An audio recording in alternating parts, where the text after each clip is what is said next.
ពេលរាត្រីនៅតាមផ្លូវលំក្នុងស្រុក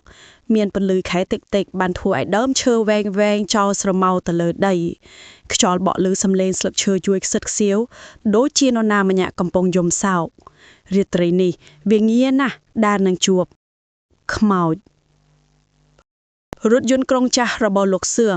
បានឈប់នៅចំណតដោយសារតែបញ្ហាម៉ាស៊ីន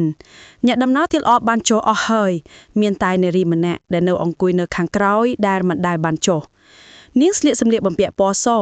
មានពណ៌ស្លៀកខ្ចីហើយសក់វែងខ្មៅរុំព័ទ្ធជុំវិញមុខដែលមិនអាចមើលឃើញលោកសឿងក៏បានសម្រេចចិត្តទៅសួរនាងតែនៅពេលដែលលោកងាកមកខាងក្រោយកៅអីនាងទទេ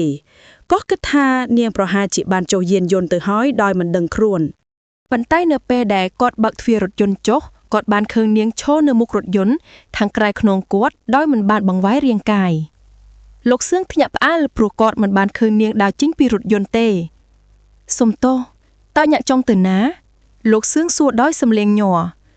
នាងមិនបានឆ្លើយតបទេនាងគ្រាន់តែលើកដៃយឺតចង្អុលទៅមុខតាមផ្លូវដែលងងឹត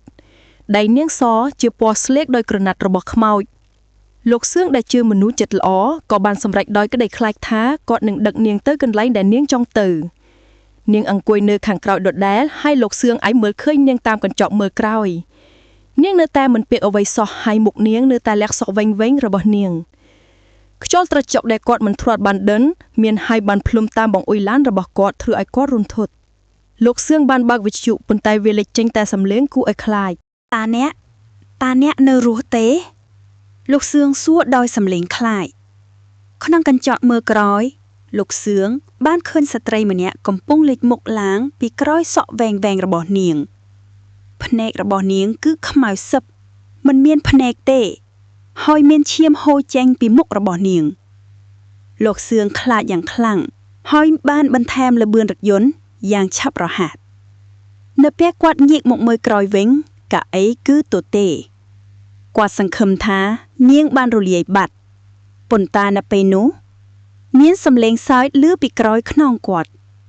អរគុណដែលបានដឹកខ្ញុំ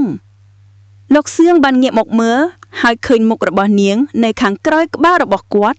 នៅក្បាលត្រចៀករបស់គាត់នាងមិនដើរចេញពីរថយន្តទេរថយន្តបានបោកចូលទៅដើមឈើយ៉ាងខ្លាំងនៅពេលដែលគាត់ភ្ញាក់ឡើងវិញថ្ងៃបានរេះហើយ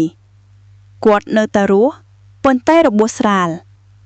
នៅខាងក្រោយក្បាលរបស់គាត់មានស្នាមពណ៌ខ្មៅដែលមិនអាចលុបចេញបាននិងនៅលើកៅអីដែលនាងអង្គុយមានផ្កាឈូកស្ងួតមួយគូពេលខ្លះនៅពេលយប់លោកសឿងនៅតែឮសំឡេងស្ត្រីនៅក្បែរត្រចៀករបស់គាត់និងក្លិនផ្កាឈូកក៏ផ្សាយពាក្យពេញផ្ទះរបស់គាត់ដែរគាត់ដឹងថានាងនៅតែមិនទាន់ចាក់ចេញទេ